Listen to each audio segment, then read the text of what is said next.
दिवंगत नेता श्रीमान सुशांत सिंह देहांत निश्चित भाव में भटली विधानसभा एवं सारा राज्य एक अपूरणीय क्षति। लोकों काम करवा, लोकों साथी ठिया हेबा एवं लोकों सुख दुख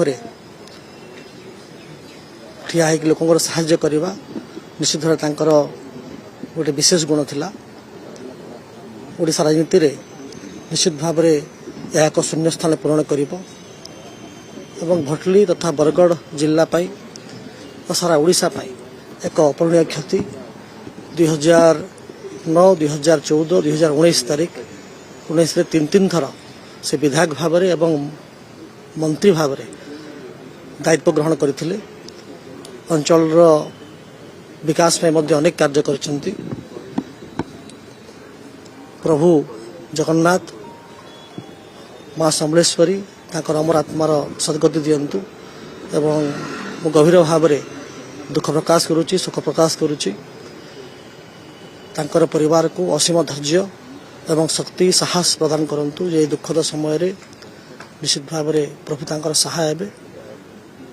आउ तांकठारु अनेक भल गुण मध्य शिखिबार अछि। निश्चित भाव में यह समस्तंक पई सारा ओडिशा पई एक अपूरणीय क्षति। मु दिवंगत आत्मार सद्गति पई प्रार्थना करुछु।